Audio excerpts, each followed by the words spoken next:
All right, thank you so much for joining me to hear about study abroad in Paris. I'm very excited to continue to work with engineering students from Texas Tech to have the great fortune to go abroad as part of their program. I think that's one of the coolest things that I've seen any engineering college do. You're all very lucky to have that opportunity. So one of your program options is CEA Engineering in Paris. And so let's dive right into it. I'm Kelly Wilkinson. I work for CEA. I'm based near Austin in a town called Wimberley. So I come up a lot, although not so much in the last year and a half. I was there a month ago or so. All right, let's go ahead. I'm Allie Wright. I am the program manager for Europe at Texas Tech University in the College of Engineering. All right, so first, Paris is one of the most well-known cities in the world, but it's also one of the greatest cities to study abroad in Europe and the world. It's not just to study abroad, but to study. Like there's some of the oldest universities, greatest number of libraries on earth. Also, it's very easy to get around without a car. It's kind of silly to have a car in some ways in Paris because you'd just be sitting in traffic. One of the best restaurant culture, cafe kind of culture in the world too. Great place to study abroad, and that's why you're here. So CEA's program, we have a studies center. So you'll be taking courses at a study center taught by local faculty who we hire and are approved to teach US transferred courses that transfer back to Texas Tech. This is a kind of more cartoony map of Paris, but I like it because it kind of shows where some of the cool things are that you might know, like the Eiffel Tower and Moulin Rouge, Sacré-Cœur, Notre Dame. CEA's office is here in the 3rd arrondissement. So these kind of spirals out from the one, it kind of spirals out like this. And this is a really great, everybody okay out there? Maybe please mute if you don't mind. All for Paris? There you go. Yeah, perfect. Thank you. So yeah, this is where we are located, and then we'll talk a little bit about housing in a little bit, but housing is spread out around the city, and you might live in a different neighborhood from your friend. You will be using the metro to commute to your classes, which is a pretty cool experience. You have anything to add, Ellie? Right here. Okay. So here is just some pictures of where your classes are taught. It's a really cool building inside this gate, sort of like red door, which is very tall. You can see like this is the size of a regular door up to the top of there. But so you go in there, there's a courtyard, and you come across, and this is the CEA Study Center. And this is where CEA staff work as well. So not only is your program courses, but there's a lot of activities in the program where you do a little bit of travel or cultural activities, which we'll get into a little bit later. So this is sort of the hub of everything. And it's really a cool setting for taking classes and for hanging out or for whatever. The Marais is the name of the neighborhood in that 3rd arrondissement, which is on the map that I showed. And that's a really neat neighborhood. A lot of cafes, a lot of, I don't know, just a cool vibe, kind of a younger vibe in the neighborhood. Do you have anything to add about the Marais, Allie? It's a very cool neighborhood, and it has a lot of distinct populations in there that's become a melting pot.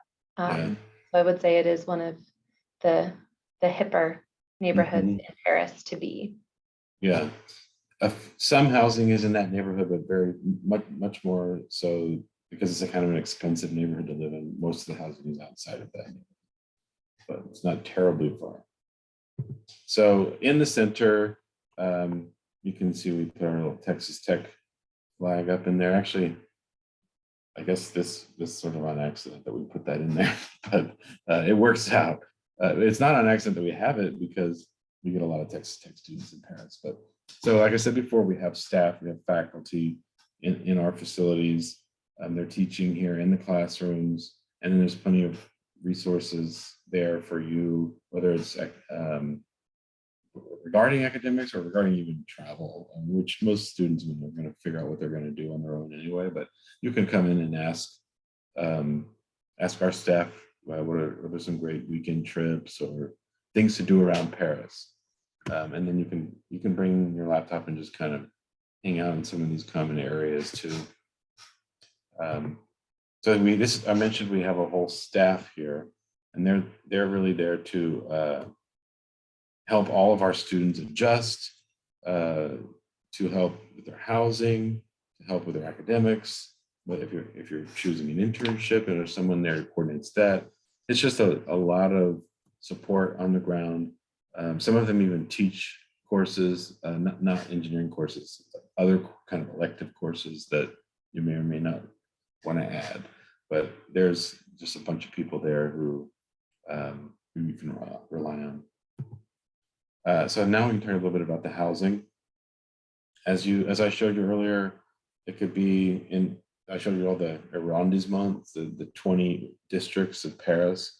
You could be housed in any number of those, but if you are choosing an apartment, which basically all Texas Tech students do,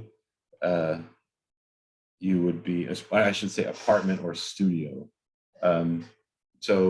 And actually, I should have updated this. I guess I didn't edit this quite yet, but the apartments for the summer are currently still the same as this single studio price. And the reason it says apartment for additional fee is because if it remains the way that it is right now for COVID purposes, we would have to add a fee for a different kind of apartment situation. But right now, you'll be housed in single studios along with other CEA students, probably other Texas Tech students in the same building. So you still be around other CEA students. So typically the commute is 30 to 45 minutes from door to door. So walking out of your house, walking to the metro, getting off the metro, and then walking to CEA. And there's always lots of fun things to see along the way and get your breakfast or whatever, baguettes and croissants and everything. I need one right now, maybe a crepe.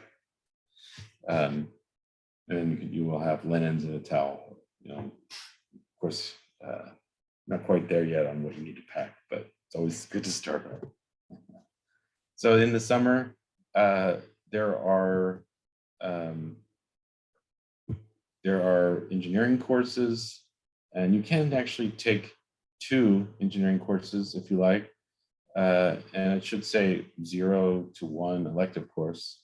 So basically, you may or may not already know the engineering courses that are offered, and these have all been vetted by Texas Tech Engineering and approved.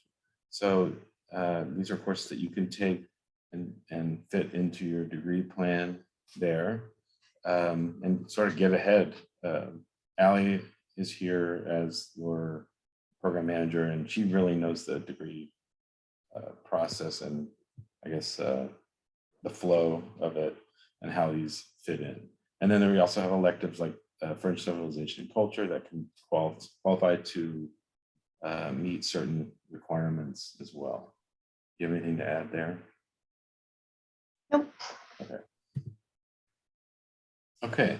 So study abroad is also fun, and even within the courses, we're trying to use the city, use the surroundings as part of the experience. So every year we try to do something interesting that's related to sort of this topic of study, which when you have that many courses in engineering, we just try to be a little bit more general about STEM kind of opportunities in Paris, like this Aeronautic and Space Museum, the Mapping and History of Paris Museum, stuff like that. That's pretty interesting. And Allie, you've gone and seen some of that, right?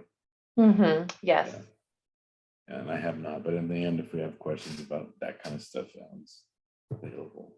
And so in all programs, we have included in the fee that you pay for the program excursions, a couple of excursions out of the city, and then cultural activities within the city, including a river cruise along the Seine River, which you do really kind of upon arrival. There's something pretty much maybe even twice a week, once or twice a week. Those sporting events, cheese tasting, wine tasting, lots of fun things to make your study abroad experience and more of an intercultural and real learning about the culture of France and of Paris. So it's not just that you go there and take an engineering class and come home. I would say those look like mussels right there, but one of the big things that we try to get all of our students to try is escargot, snails, and they're actually really tasty. So give it a try if you go. So all students that go on CEA programs, we have pre-departure advising through the CEA admissions and enrollment team.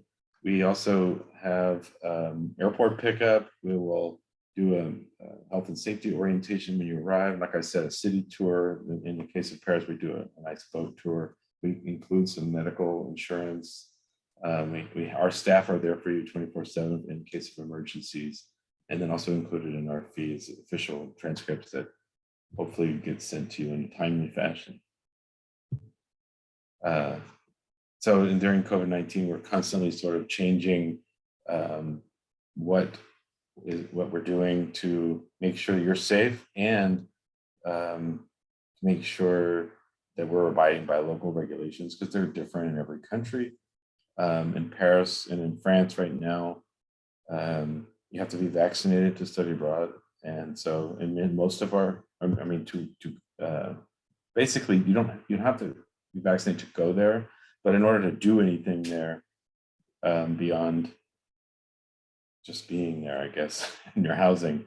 And actually CEA does require a vaccine to go on the program anyway. So just thought I'd mention that here. And that's really the presentation for now. And what I can do here is stop sharing and see if anybody has any questions. But also, I wanted to mention that Allie is, if you want to apply to the program, Allie is the person that you meet with after you fill out an advising application. You want to talk a little bit more about that? Yes, I would. Thank you. So hello again, everyone. My name's Allie. I'm the program manager for Europe. So as part of the process, you do need to first be approved by Texas Tech, because while Kelly has provided us with all of this information, we are part of a cohort agreement for your summer CEA programs, meaning if you go on CEA's website, you will see a different cost than what Texas Tech students pay. And that is related to our cohort agreement. So you will want to look at what is on the Texas Tech side of things. And I will just put some links in the chat for us, such as the IEP website, which is your first step to going abroad, is reviewing your different program options, as well as the actual program page with Texas Tech is here in the chat as well. And so that is how you can find probably a recording of this session later, as well as budgets, requirements, and how to start the advising application. By selecting start application on this program page, it does not take you to your program specific application. It takes you to the advising application, which is the first step in going abroad. And it's after you've completed the advising application, you've met with me, you get moved to your program specific application. And it's that program specific application that's going to be due March 1st for summer programming.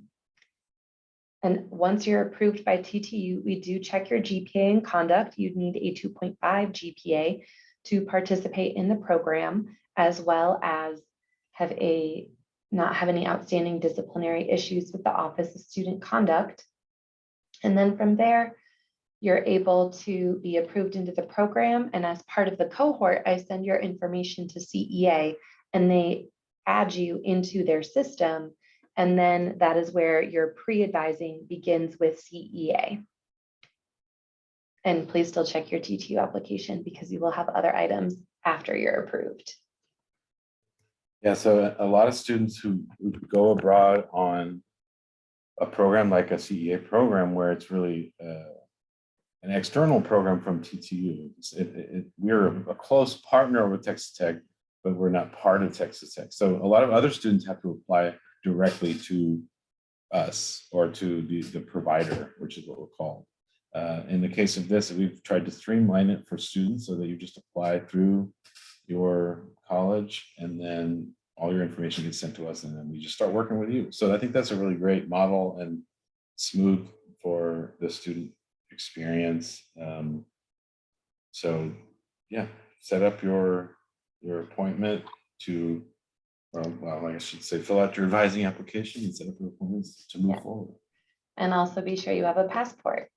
Oh yeah. Passport processing times are, I think, up to still like at 11 weeks, but there is a yes, but there is a passport office on campus. And I just put that information in the chat as well. They are by appointment only, but they allow you to apply for the passport. They give you a receipt, etc. Yeah, definitely do that as soon as possible so you don't wait for the last minute. I would say by December 1st, you should apply for a passport if you want to go abroad in 2022. Wow. Yeah. It's crazy. It's early, but 11 okay, so weeks is almost 3 months. So yeah. wow, that's true. So I'm going to stop the recording. Thank you, everyone, and then stick around to ask questions. And I'm just gonna make sure that, in case you have questions that you don't want to be recorded, or just go ahead and stop it.